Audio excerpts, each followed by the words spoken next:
Hey guys, RandomGamerJ here. My voice is messed up. I'm sick. I don't know. I got like a cold or whatever. But I really want to make this video because the idea struck me and I thought it was really cool, and I think it's actually something I really do feel strongly about. So this is a RandomGamerJ public service announcement to save RPGs. Yes, I know that's two more letters than what I wrote, but that's alright. So basically, I like RPGs, and there are a bunch of different types of RPGs. In particular, the Tales of series. Now, some of you guys may be wondering what I mean by Tales of series. Tales of Destiny on the PlayStation 1. Tales of Destiny 2 on the PlayStation 1. We'll get into that in a minute. Tales of Symphonia, Dawn of a New World on the Wii. This is not the case for it, but Tales of Symphonia on the GameCube. Yes, this is the sequel. Tales of the Abyss on the PS2. Tales of Vesperia on 360, just as some examples. Now, these games have been around, obviously, forever. PlayStation 1, like, seriously, do you even see freaking game cases like this anymore? Metal Gear Solid? Why are the Metal Gear Solid games even in here? I don't know. But yeah, multi-cased casing that holds the game. So yeah, PlayStation, back in the good old PlayStation 1 days, where they put some serious, like, just oomph into the game. 3 discs, nice instruction booklet, full colors and detailed and whatnot, and all sorts of fancy stuff. Now, the main reason I'm making this video, despite my condition of being sick and is basically to educate the masses. Many people don't know that the Tales of series, well, the Tales of games are actually, there's a bunch of them. Most people, oh, the 360 came out, oh cool, Tales of Vesperia. Oh, this is a nice game. Alright, that's it. In reality, the Tales of games, all of these games, boom, boom, boom, like these 3 games, they're not related to one another. Sure, they may have cameo appearances or jokes referring to one another because they're all from Bandai Namco, who does all of these games. Although it's Bandai Namco, recently, but in the past it was just Namco. The point is, they've been making Tales of games since the dawn of CD gaming, basically. To the best of my knowledge, I'm trying to remember, I feel like there may have been Tales of games on the Super Nintendo, but I can't recall. I know there was Tales of Fantasia, which I have on the Game Boy Advance, but I can't find the cartridge to show you. I don't know if that was on the Super Nintendo or not, but yeah, so they've been around forever. And as of the past couple of years, they've basically stopped importing these games to America. They stopped translating them and stuff. And honestly, this problem has been kind of going on for a while, but in a different form. So we'll start off with Tales of Destiny 1. Now, the gameplay of this it plays like a Tales of game plays, and they all play pretty much the same way. However, the older versions, like the older PS1 versions, were more 2D. So it's basically just you go forward, you go back, and you attack. Later on, when they got into like the PS2 kind of era, they expanded and they became more of a 3D type of thing where you can actually move 360. You have free motion to run around the battlefield. So there's that, and there'll definitely be videos if I feel up to it. I'll edit in some clips of like actual gameplay from these games.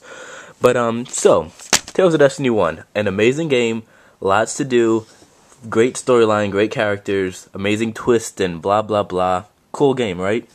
And then you get Tales of Destiny 1, Tales of Destiny 2. Now, if you look at this, these characters, there's no similarities. These people don't look related in any sense. No, they're not related at all. So, some people may be wondering, how is this a sequel? It's not. This is the American Tales of Destiny 2. In reality, this is actually Tales of Eternia. Now, in America, Tales of Eternia was released as Tales of Destiny 2. I've never played it, But there is a real Tales of Destiny 2 in Japan only. It actually came out on the PS2, and it is a direct sequel to this involving his son. And basically, the gameplay in that is reminiscent of the old PS1 style of being, you know, basically a two-dimensional plane. And that game, I've only seen videos and stuff. I've never actually got to play it. But my god, that game looks crazy. Like, whoa, whoa, whoa. And as much as we want it, and by we I mean the Tales of fans who've posted on message board upon message board, be it Namco, GameFAQs, anything like that, we'll pretty much never get to see that game translated unless you can find like a fan translation of an emulated version. And even that, you know, to some degree, the translations are gonna probably be lacking, non-existent, or just straight up dumb. But yeah, so that's just the first instance of failed consistency in the release of Tales of games. So we're gonna continue this conversation after a short break. Alright, and we're back. Sorry, I had to take a short break to blow my nose. Anyway, the Tales of Destiny and Tales of Destiny 2, which is technically Tales of Eternia, that was just the first example of America not getting the proper treatment. Now, I don't know if this is factual, this is honestly just speculation, but I think that the reason that this happened was basically America liked the success of Tales of Destiny 1 and wanted a Tales of Destiny 2. Namco said, we're working on it, it's not going to be ready no time soon. Here's Tales of Eternia. And instead of releasing it as a different name, they wanted a sequel to try and feed off the success of Tales of Destiny 1, so they just called it 2. And because of that, Namco said, fine, but you can't get Tales of Destiny 2 now. That's what I think. And now they're pretty much just never going to release it here, because they figure it'll be confusing because they'll have the same name. Whatever. Let's move on to this. Tales Symphonia. On the GameCube, it was actually a 2-disc game, so here's disc 1 and disc 2. Now this has an interesting story because this is another trend that began happening with the Tales of games. We got this in America. Woo! And it's a great game, and it actually is pretty fun. It has some cool stuff to do when you beat it. Extra things and demonic weapons and all sorts of cool things. So it was a cool game. Lots of fun. I've actually played through it multiple times. Much like I have pretty much every Tales of game. Except for one, which we'll get into soon. Now, Tales Symphonia 1, which is this, was actually re-released on the PlayStation 2 with not a lot, but a couple of extra things. In addition to an improved, you know, graphics, whatever quality, we also, well, not we, but the PlayStation 2 version also got some slightly improved story in terms of like details and stuff, and extra weapons and abilities and stuff that we've never got in the GameCube version. Will we ever get the PS2 version? No. Why? I don't know. But years and years later, we were fortunate enough to get the sequel, Tales Symphonia: Dawn of the New World. Now, upon inspection of the front of the cover, obviously you're looking at this saying, they don't look related either. Well, there. These two people right here are actually the main characters in the first Tales Symphonia game. So this is a direct sequel, and this is the actual sequel of the game. However, in my opinion, and the opinion of a few others, this game was horrendous. Unlike any other Tales of game, you get 2 characters that are unique to this game that stay in your team. Other than that, you can get the cast of the original Tales Symphonia, but you can't level them up. So whatever level they're on is where they're staying. You can't change their equipment. Whatever they have is what they're keeping. So if you want to have a constant team of constantly evolving, constantly growing people, you have to get monsters and put them on your team. Which may not sound so bad, but if you're a big fan of the Tales of game and you've been playing all of them, you'll understand why this was bad. So we got this same thing, nice colored instruction booklet, and of course it's in multiple languages, whatever. So yeah, of all the Tales of games, I've never beaten this. I don't care to beat it. I won't beat it. Trash. Now, we'll come to this. Tales of the Abyss. Now, this is actually an interesting one. Slightly interesting, anyway. This, in my opinion, is I'm calling it my favorite of the Tales of games. It has a great storyline, great characters, a great combat system, and all in all, it's just, there's a lot of good extras, and, people's backstories get fleshed out pretty well. I like the game. They released this game in America, thank the gods, and now there is actually a version of this game coming out on the 3DS, I believe next year, which will be 2012, depending on when you're watching this, if you're watching this a year later. So yeah, I was worried when I heard the announcement that we may never get it, but in reality we will be getting it, so that's great. To the best of my knowledge, the only thing the 3DS version adds of this is a few,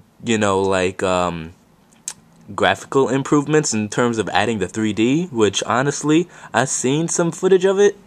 It honestly doesn't look better, but it's a 3DS, so, Nintendo consoles aren't exactly known for their graphics. However, people who've played it said the 3D effects look pretty cool, and I guess I could believe that. I could see how that's possible. So that's just something I'm looking forward to. And, let's move on to another example of something that happened much similar to Symphonia. The most recent Tales of game to be released in America. Tales of Vesperia. Now, as you can see in here, let's zoom in and see if you can, can't exactly make it out, but basically it says only on Xbox 360. Only on Xbox 360. That's funny, because it's not only on Xbox 360. This game, a year or two after its release, was brought out on the PS3. And we never got it in America. Now, you would be thinking, why do you want the same game just on a different console? It's like, come on now. You're just complaining about nonsense that doesn't need to be complained about. And to the untrained, unknowledgeable person, you'd be right. But this is far from the same game. Tales of Vesperia is your typical, Tales of game. You got your story, you got your guy, blah, blah, blah, whatever happens, and storyline.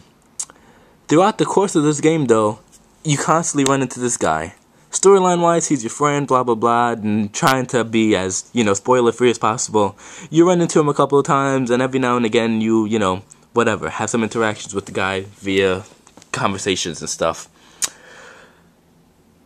As you play through the game, you always hope, it'd be so cool if I could play with him, if I could have him on my team and all this other stuff.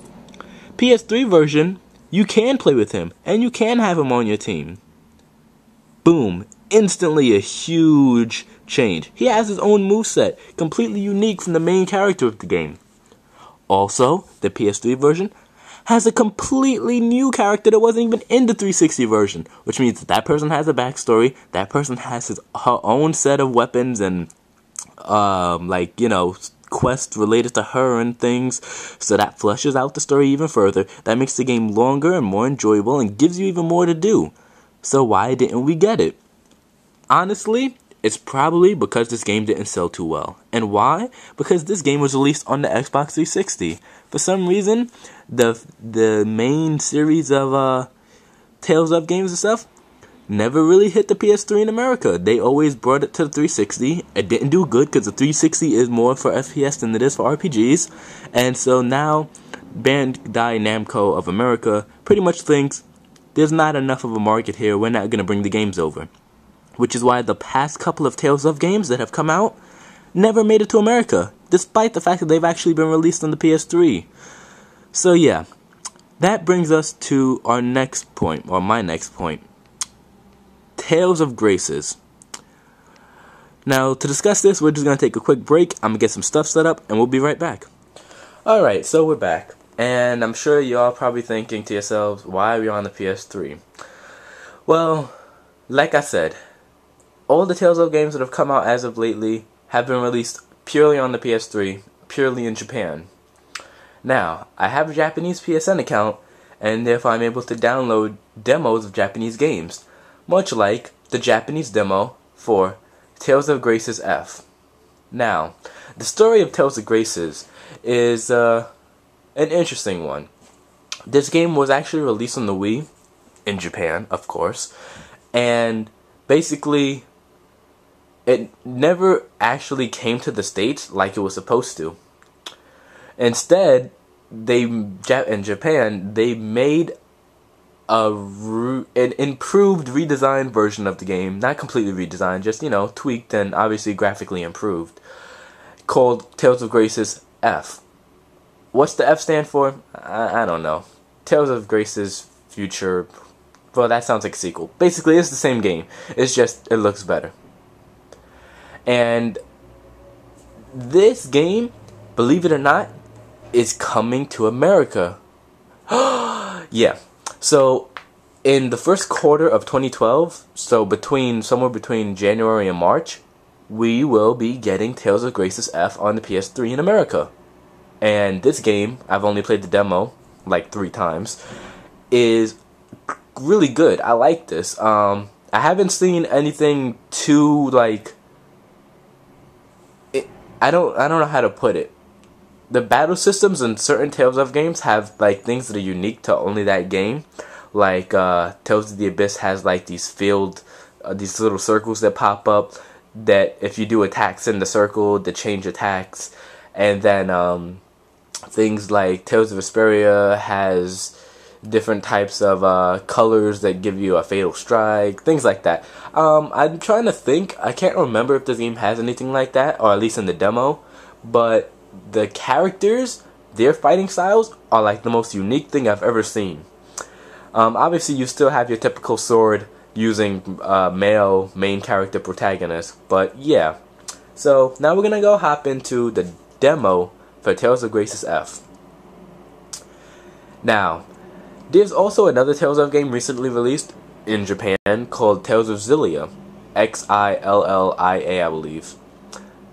And people are asking, are we ever going to get this? Are we ever going to see this? Will we ever get our hands on this in America? And everybody says, I have no idea. Because honestly, this is going to be the first Tales of game released in America in a couple of years.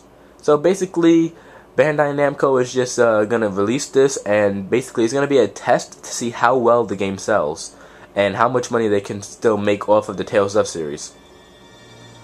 So basically the main goal behind this video is to get as many people educated about the Tales of series and get as many people into it as possible, so that when this game releases, everybody, their brothers, their mothers, their sisters, their aunts, their cousins, nieces, nephews, uncles, grandpa, grandma, everybody gets a copy of this game, so that Bandai Namco knows there are plenty of people in America who like this style of games, want to see more of them, and will pay for them. And that way we'll get old Tales of games possibly, we'll get HD reimaginings and all sorts of things. So that's basically the entire goal / intent of this video.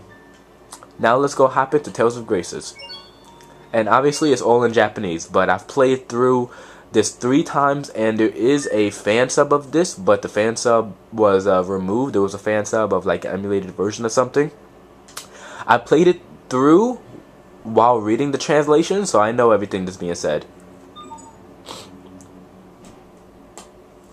So now we're just gonna do a little loading, and there'll be a cutscene right now.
So, in case you couldn't tell, the main character does have 2 colored eyes.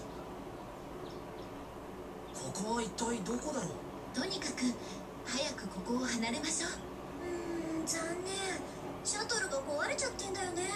仕方がない。歩いて帰るしかないだろう。ということは森を抜けるしかないということですか。何がいるかわからないから気をつけろ。 So basically, this is probably somewhere around the middle of the game, and we were inside an enemy base. Things happened, you know, and basically we escaped narrowly, and now we're trapped inside of this forest. As you can see, you see like this like fuzzy looking thing. If you hit it, you bounce off. That's because this is the demo, so they're just basically restricting where we could go.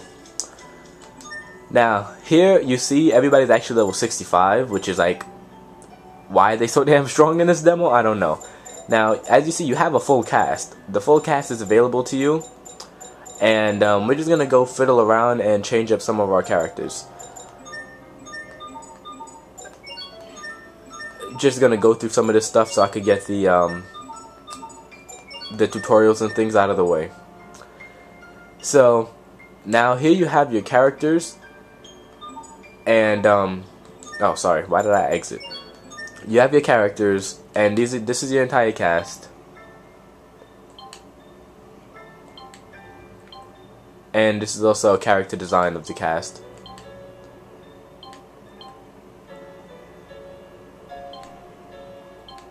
So yeah. Now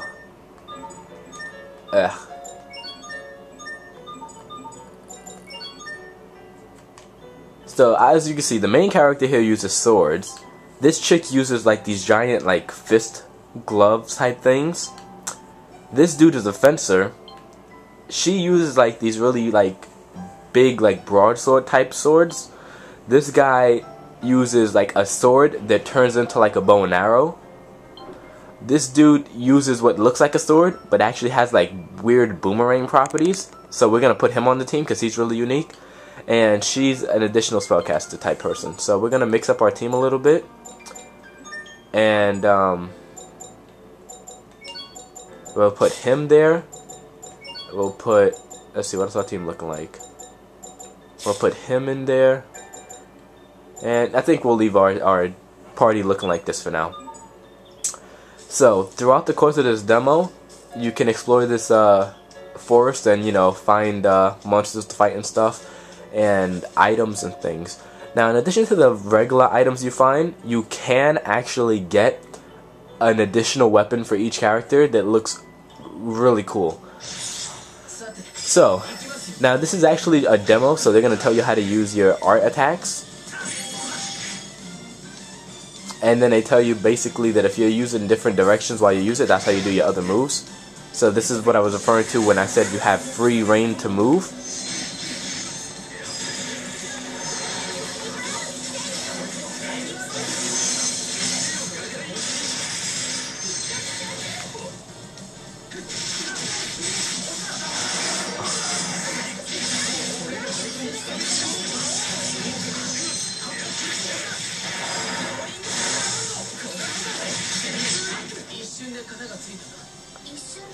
So yeah, now to somebody who's new to the series or new to this game in particular or whatever, this may have actually looked like a lot of crap going on at one time, and it may seem like that was a bit extreme and excessive, and maybe, you know, a little too much going on at once. In reality, you get used to it. Also, when you start the game, you're obviously only going to have you and maybe one other person on your team, so you won't have to worry about a million people going, you know, all over the place anyway. So every time we have a match, they're actually going to give us a tutorial.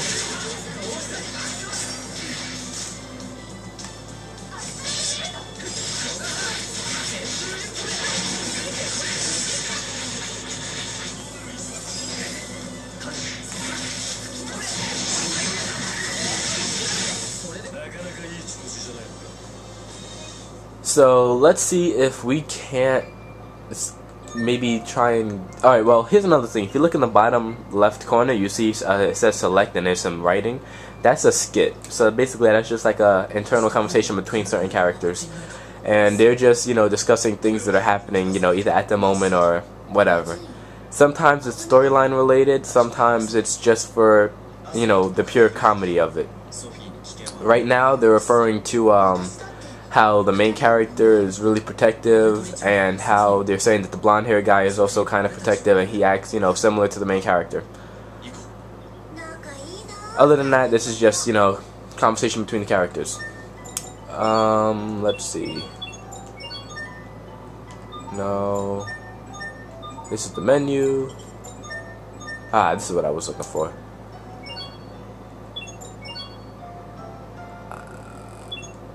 I completely forgot what each thing means in this menu, but this is the formation menu. So for those of you unfamiliar with Tales of games, basically in this menu you can actually but program the AI to be a little more how you want them to act. For instance, basically you say, I want you, like, these are like who you want them to attack, like in terms of where you want them to focus their attack on. So it's like, attack whoever you want, attack only people who are flying, attack weak people, attack strong people, attack the same person as me, attack a different person than me. Then you have things like this, which is like how they should act. So it's like, be offensive, be defensive, only use spells that heal teammates, only use magic that hurts enemies, you know, defend, don't do anything, literally just sit there blocking. Then you have other things like special type of abilities and stuff, like the burst darts we just learned about. So it's like whether or not you could use burst darts, who to use it against, and basically by doing that for each of your different characters, you can program it so that your characters act in a way that's beneficial to the team as a whole. Obviously you don't want a spellcaster in front of a giant boss swinging a freaking staff at him. You want the spellcaster to run into the back of the field, be safe, and only cast spells. So that's basically where that comes into handy. I don't actually remember what those mean, unfortunately, so I can't fiddle around with that too much right now. But this is a pretty short demo. You can make it longer by obviously finding all the items and things. But this ends when you get to the end of the forest and you fight the little boss. It's not even a big boss, it's just like a mini boss.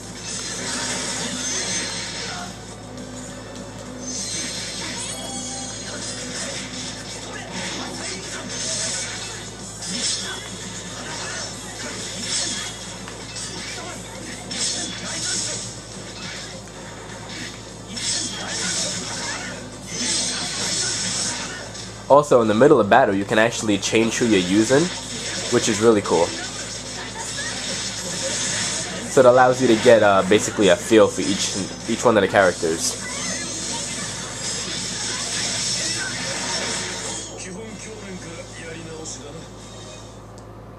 So I think next time we're in a battle, we'll stick and try and use the boomerang guy a little bit, so you can see how crazy his attacks can be.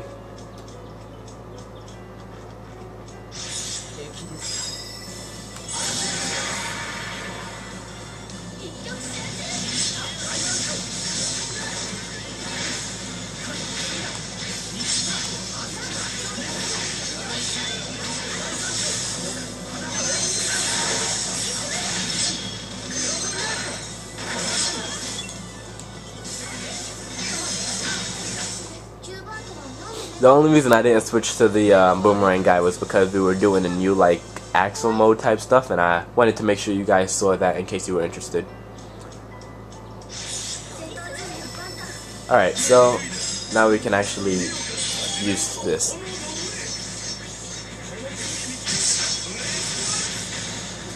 And pretty much everybody has a type of move like that, and now he'll use his, so that's cool.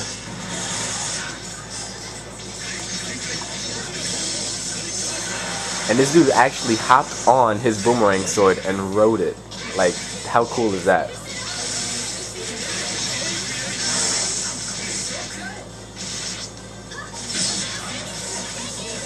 And also this guy can actually cast spells, so that's cool. It's nice to have diverse characters in your team. You don't want to have a whole bunch of melee people, because if you're fighting, you know, a strong monster who does, you know, like an area of effect type attack, your whole team is dead.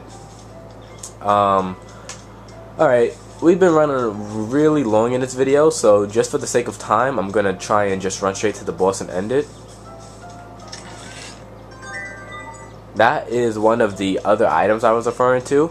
That's actually an item from the boomerang guy, so just for the sake of it, we'll give it to him.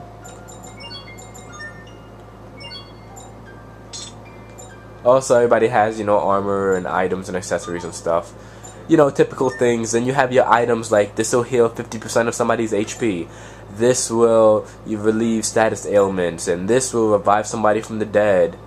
You know, then you have things like everybody's weapons, armor, accessories. You get key items, and also if you look back here, wrong thing. If you go here and you go all the way to the right, you see this little thing. It's like, it looks like kind of like a Wi-Fi signal or something. That means that there will be downloadable content items that will either be free or something you can pay for. For example, Tales of Vesperia, you can actually download like sets of items, and actually some of them are free and some of them aren't. That's an item for the fist user. That's an item for the fencer, I think, or is it me? That's actually my item, so that's cool.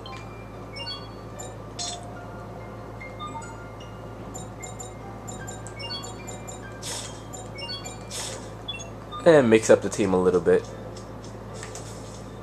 Unfortunately, I haven't played this in so long, I don't even remember how to find the boss anymore.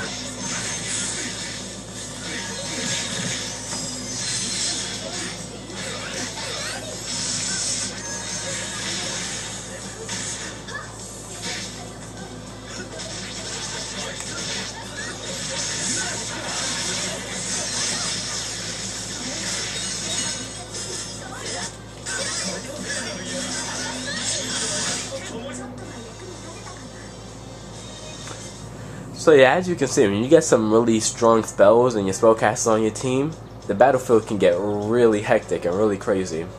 And obviously this game is really flashy compared to some of the other releases in the series. Oh, I'm supposed to go down, that's right. And treasure chest. Let's see, whose item is this? I think this is the chick with the red hair.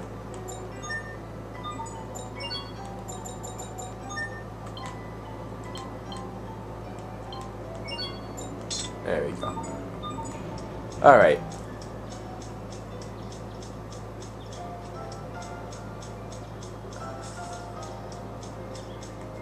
I'm trying to think if it's this way or that way.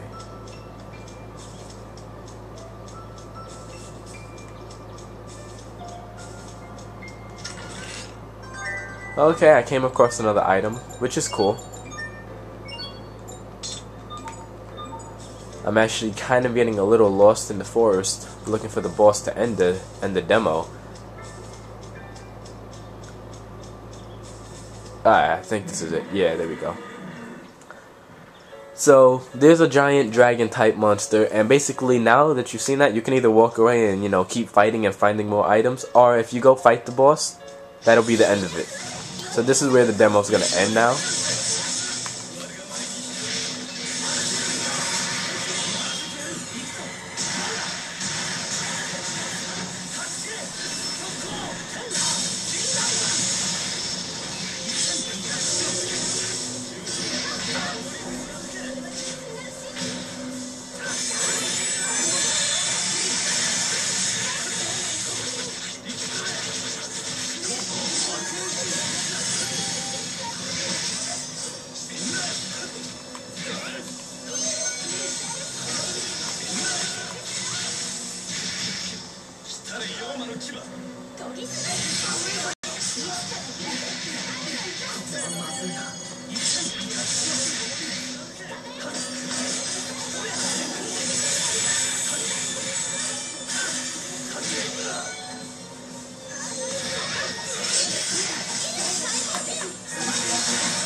Sorry for being so quiet. I'm actually really into this. Honestly, I don't know how much really there is to say. I mean, obviously what's going on is pretty self-explanatory.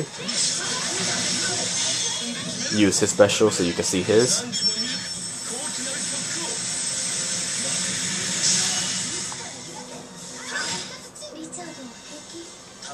Also, depending on who finishes the battle, you'll get a little different scene at the end of the fight. And what they say, you know, depends on their relation that they have in the game or whatever. So basically, we can mute this now. This is pretty much how a Tales of game goes, you know, more recent Tales of game. So, again, the whole point of this video, this really long video, maybe I'll split it up, was to educate the masses who don't know about this game, to, you know, get them into it and see if maybe this is something they'd like. And if you think this is something you'd like, then you can either feel free to get Tales of Vesperia on the 360, which should be really cheap now because it's pretty old. And if you have a PS3, then I'd really appreciate it, and I'm sure a lot of people would, if you would go out and when the time comes, you get this in the first quarter of 2012 for the PlayStation 3. If we can get enough people to buy it and we show Namco that there are enough people in America that want this game, then we can get more Tales of games brought to the States, and RPGs like this don't have to completely die out. This has been RandomGamerJ. Thanks for watching. You can go out and play some Tales of. Hey guys, just wanted to add one more thing. This is Tales of Vesperia, if you're wondering. A lot of people may be thinking that it's an RPG and that they don't want to play an RPG by themselves. If you have friends who like come over to your house, or brothers and sisters and relatives that live with you, you can actually play up to 4 people at the same time playing this game. All you have to do is go into like the arts, pick a character that's being controlled by the computer, and the corner you see it says auto. So if you hit select, it'll go into manual / semi-auto, which is pretty much either of those are human controlled, and then all you have to do is just plug in a controller, and you can actually play this game with up to 4 people, you and 3 other people. So I hope that also, you know, sways your opinion on whether or not you want to get into this series. And again, thanks for watching, and see you guys next time.